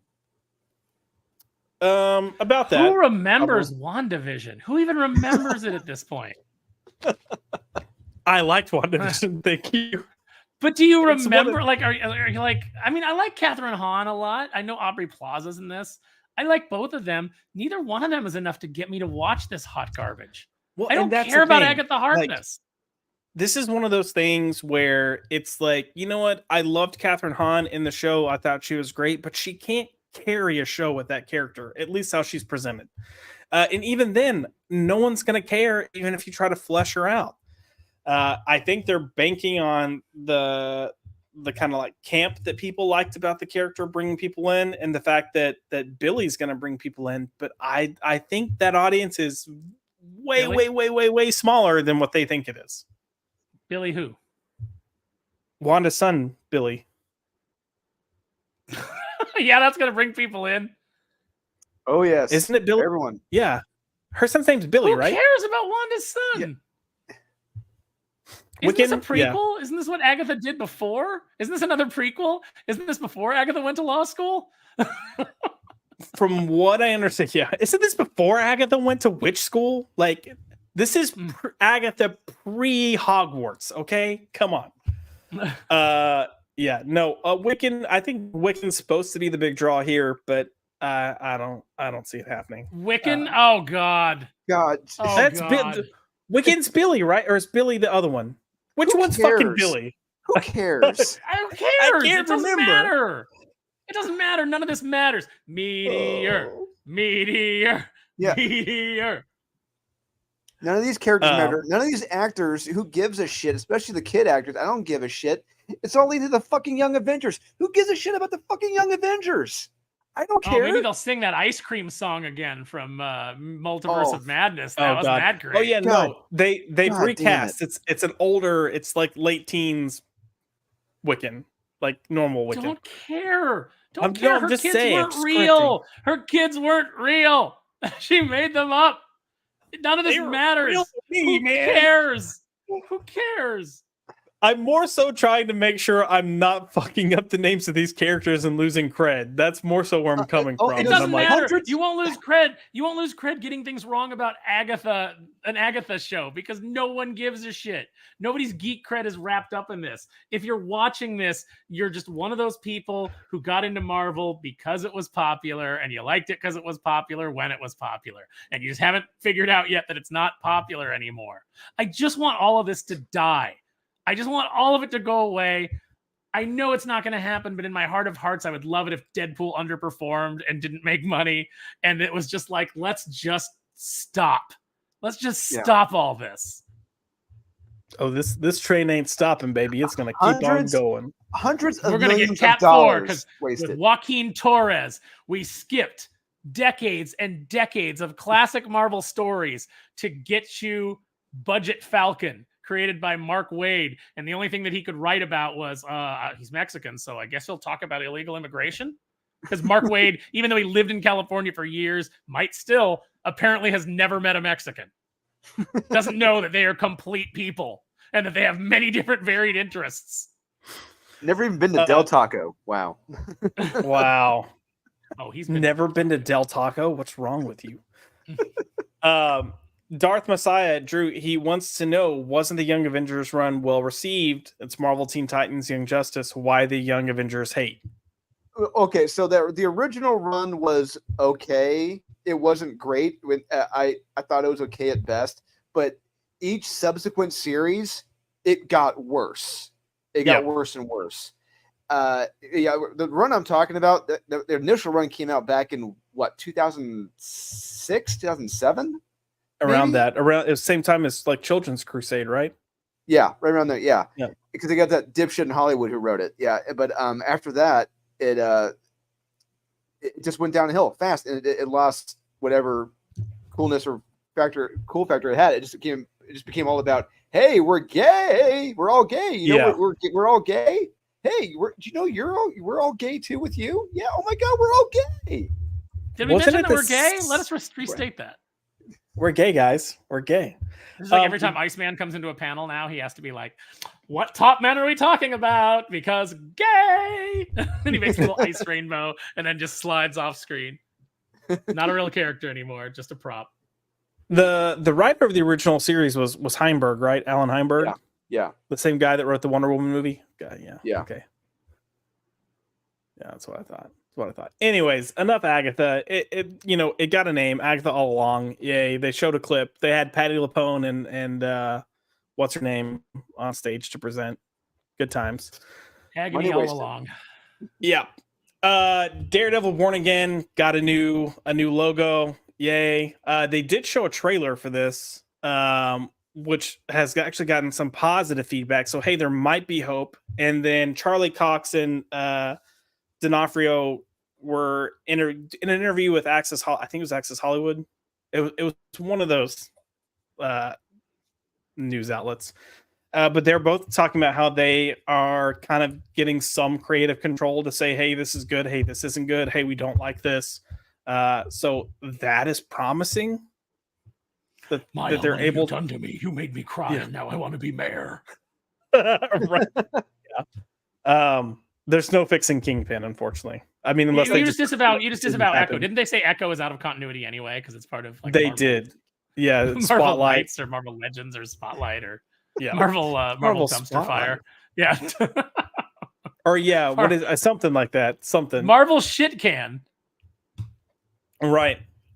So I was hoping that someone would have posted like a detailed recap of what the trailer showed. They didn't.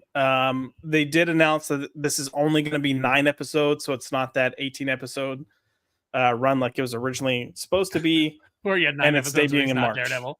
Huh? 9 episodes where everybody's dead and he's not Daredevil. Yeah, probably. Everybody's dead, and I'm not He Daredevil. He doesn't even get to be Daredevil until episode 10. Yeah. Oh God, that was the worst. The worst. And then good news coming out. We'll end on the highlight of the night, but it looks like Sony's actually going to do a live action Spider-Man noir with Nick Cage. I don't hate this. I don't hate this at all. I don't.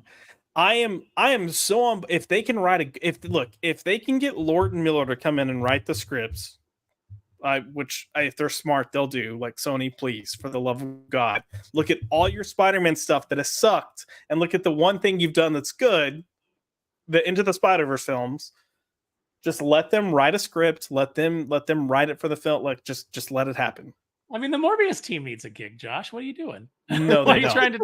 Why are you trying to take food out of the mouths of the guys that brought you Madam Web? Are you trying to end Morbid time? Are you trying to end Morbid time? Come on. Sure am. I can't even remember who wrote Morbius. Listen, we had Morbin time. We're heading into the Cravening. And then they'll move on. They'll move on to Spider-Man Noir. I'm terrified. I don't this even know who these chance to be good. Are. Yeah, this has the best chance, and if not good, at least entertaining. Because we've all seen Nick Cage in some truly terrible projects, and he's still amazing. Yes. Yeah, agreed. Look, I don't think he's the best actor, but I am always entertained. Okay. Absolutely, that's what an actor's supposed to do. It's supposed to entertain. And I'll say in the first Into the Spider-Verse film, when he was Spider-Man Noir, I was laughing. I loved it because he was entertaining, and I bought it hook, line, and sinker. He was in character. He was unique. He was special. And if they're doing a full live action on this, yes, take my money now. If this goes to theater, yes, take my money now. I'll be there Thursday night for the opening of this. Hell yeah. Yep. I will say, hey, common people, thank you so much. But I think this is the first live stream I've watched. I'll be back if my sleep schedule allows it. That woman, okay, so the woman that flashed the camera was on the New York side. So you were right, Aaron. New York, baby. Yeah. You mess with New York, you get the horns and the boobs. Take that, Dublin. Darth Messiah, are you being ageist right now? I love Nick Cage, but isn't he too old for this? Also, check out Mandy. He's amazing in it. Crazy evil. Drew, how old is? Do we have an idea of the age range ish? He's close to 70. I know that. But his hair's only 50. No, not Nick Cage, the Spider-Man Noir. Spider-Man Noir was like in his 30s, and if not younger. He was like maybe in his 20s, from what I recall. Well, maybe this is like him coming out of retirement. This is the Dark Knight Returns of Spider-Man Noir. You know, he's Let's back. do it. He's back to punch some more Nazis and drink some more egg creams. LA Knight Rider put, Madam Web was that bad when Aaron skips past it while roasting the Sony Spider-Verse. Aaron likes Madam Web. I got Madam Web in there, and I love Madam Web. Not because it's good, because I had such a good time watching it. Just like same here. Baffled it. We're in Dallas Fan Expo. You can be sure as hell we are going to be planting Max in front of that couch. We're going to be watching that. I cannot wait. Max was upset. Like sitting next to Max and Madam Web. Yeah. Sitting next to Max and Madam Web must have been like what it was like sitting next to me during The Last Jedi. When my friend Alan told me that he could feel the anger radiating off of me in waves. Yep. Like that was how Max felt at Madam Web. I was enjoying myself. I was laughing. I was elbowing Max like, get a load of this. And he was just like barely a strained rage. Like, I think it was the next day I called and we were catching up about something. And I was like, because I don't think I'd either had watched it and I was just trying to see what he thought to get a heads up before the stream or whatever. But I was like, so what'd you think? He's like, man, I was legitimately getting pissed off watching that movie. I just wanted to leave. I wanted to walk out so bad. But he was. It can't help that I was laughing, constantly. I mean, I was just like, I don't think we will get him to watch it again. I'll put it that way. But we might. Oh no, it's happening. I made a deal. It's already on Amazon Prime. I'm buying that. We're gonna be watching it. I don't care. We have to strap him down. Oh man, the movie, like Dakota Johnson is brilliant in it because you realize she knows what's happening. She knows what a train wreck it is. And she's just like, she could not give less Fs. I don't think she knew what kind of, because she talked about how the way the movie turned out is not what she thought the movie was going to be. Mm-hmm. And I'm sure that was evident on set. It was like, I'm sure like when they were shooting scenes, she was like, this is not what was presented to me. No. Like between wrapping filming to her seeing the film, the movie. She said she hadn't seen it. Like she was like, I haven't watched it in her interviews. So she had an interview where she's talking about how I don't know. It was something about how the movie was not what she was expecting, but it was like post filming. Like after she was like, okay, this isn't. Who knows? It'll always have a special place in my heart because it introduced me to the absolute cultural phenomenon that is Sydney Sweeney. Yeah. Agreed. One comment real quick. DM Rising, Cage isn't a great actor, but he's an amazing Nick Cage, and Nick Cage brings it. Good, bad, or ugly, he brings it. He is the best Nick Cage that any Nick Cage could be. Yes. Yep. Oh man. Alrighty. That's pretty much all we have for tonight. Tonight was a fun, chaotic stream. That started off because there really wasn't much news, and then all these upfront information started coming out, and it ended up being a whole bunch of nothing anyways. So I'm glad I planned for just send the Meteor, because dear God, between AI, Bambi Thug, and Vita Ayala with her fungus friend Danny Lore, just send the Meteor. Just send the Meteor. Guys, wrapping up, is there anything you want to say? Oh, look, we got the Breen popping up. Hello, sir. How are you? Breen. I intentionally didn't say anything mean about AEW tonight because Breen wasn't here. Hey, here we go. Aaron, if people want to, or if there's anything you want to share, or if people want to find you, what do you want to share, and where can people find you? Oh God, why would you want to find me after tonight? I mean, maybe find me in person to take a swing at me. You can find me on Twitter, Aaron_Sparrow. Please, if you've enjoyed the things that we've talked about here tonight, if you've enjoyed us joking around, sign up for the notifications or the notification list, the mailing list for Kneel Before Doomface. It's kneelbeforedoomface@gmail.com. So you'll get access to exclusive perks when the campaign goes live. You can also follow me on Instagram if you wanted to see like toys that I make and art that I post from the book. Although you can also find art from the book on Twitter, but any custom toys or anything that I make usually show up on my Instagram feed. And that's I am here every Tuesday night with Josh and Drew for Culture Popped. We often appear on Max's Man Cave on Sundays on the Maxfield Von Priestley channel. I'm doing a show with Jesse called Coolest Geeks Alive that's going to follow Max's stream. So Sunday nights are going to be very busy for me. We are on Comics Aficionados on Saturdays on the Thinking Critical channel, and we pop up various other places. So thank you so much for coming along with us and for being in the chat and for listening to us just basically have the same conversation we'd have at a bar, but in front of all of you. Yeah, I didn't even have to drink to make this happen. So that was fantastic. Codeman, he put this stream, guys. See you next week. Thank you, brother. Thanks for coming. I appreciate it. Aaron, real quick, what's the realistic time frame for the Doomface release? If everything comes together, we're going to launch late June. There's a couple of things that have together. There's I got to talk to Zach's about a piece of animation. I've got a bust that's in the works. That's probably the thing that we're like going, because I'd really like to have a bust available for the launch, like a very limited bust that I will hand paint and number each one. So that we're waiting on the modeling for that to come back. So yeah, but it looks like late June. Renzo's cranking along on pages, so we'll have pages to show off. Like I said, I just got a Muggle job, so I'm going to be able to throw a bunch of cash at some talented people to get some coloring and lettering done for the campaign right out before we launch. So even more than I planned to have at launch date. So late June, fingers crossed, everybody. Nice. Drew, before we let you wrap up the night and tell people where they can find you, LK has a comment for you, and it is, and a giant fuck you to every jackass at DC that signed off on Outsiders #7. Lansing and Kelly are complete hacks. Did I not tell you guys in our group chat?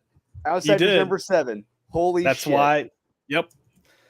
That's why I sent that your way. But LK followed up with what I would give to sit down with Warren Ellis and get his honest opinion on what these asshats at DC did with Planetary.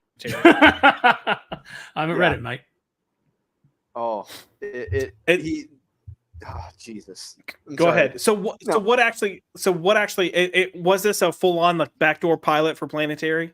Well, not just like they have brought back in the Planetary characters. All the original 3 are into this, and the dialogue that they say in this is fucking terrible. I couldn't finish it, but on the cover they allude to them killing Elijah Snow, the original one, on the cover. And it's like, you know what? Fuck you guys. Fuck you too. It just whoever greenlit this, they're fucking morons. It is an absolute clown show. These two jackasses are just having their way, bebopping and scatting all over the place, and no one cares. Yep. Oh God, Yuri Volte just said that they're giving Jenny Sparks to Tom King. I hadn't heard that. Oh dear God. Oh. You know what? It ain't only the guy from Blippi that's taking a shit all over everything. Yeah. Oh man.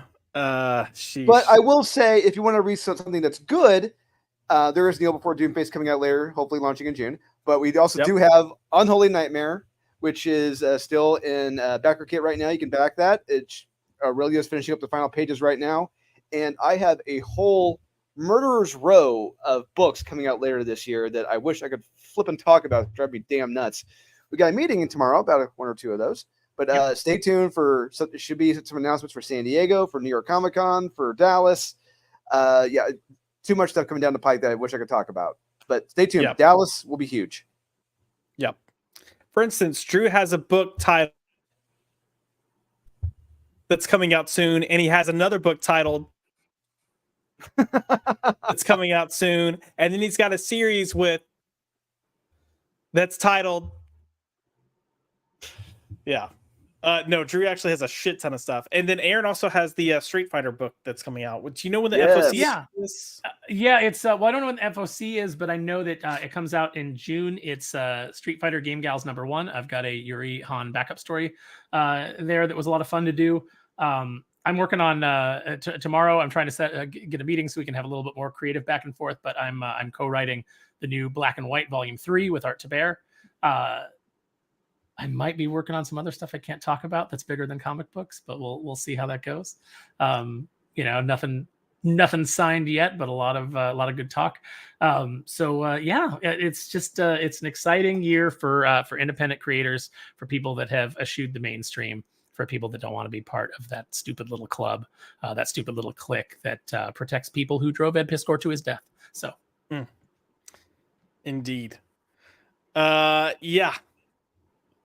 all good stuff coming from these gents, so definitely stay tuned. Keep it on their socials, keep it on to the channel.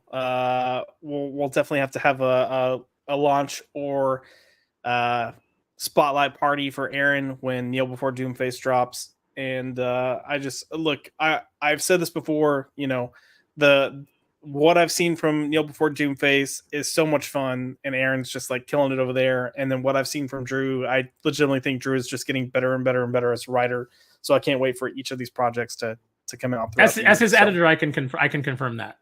I can say that, like, Drew gave me the first script that he's ever given me where I wrote back to him and I was like, I don't have a lot of notes on this. Like you nailed this. I know what script that is. Mm-hmm. I still have to read the updated version because I think the opening changed. If we're talking about the opening did change, but it's stronger. Yeah. I still have to read that opening, but yeah, if you're looking for me, guys, you can find me. I'm here every Tuesday. I'm at Joshua L. McDonald on Twitter, or you can follow the channel at BuyPopped.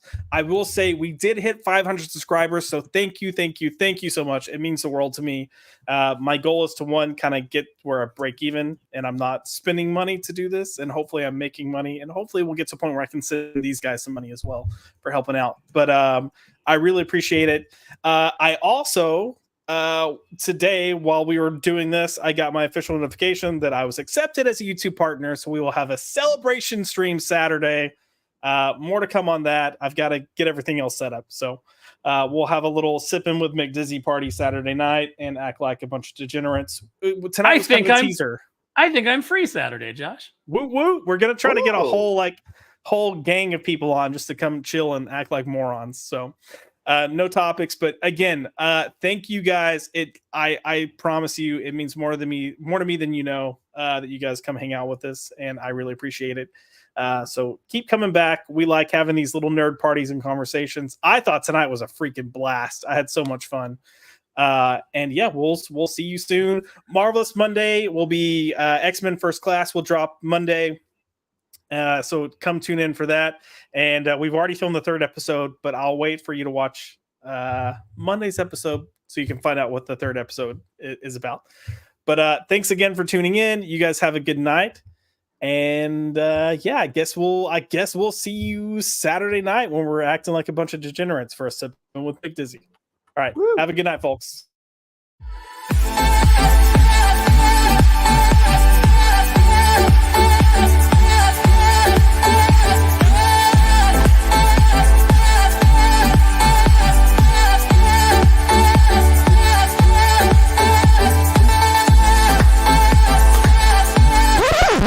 Get the fuck out!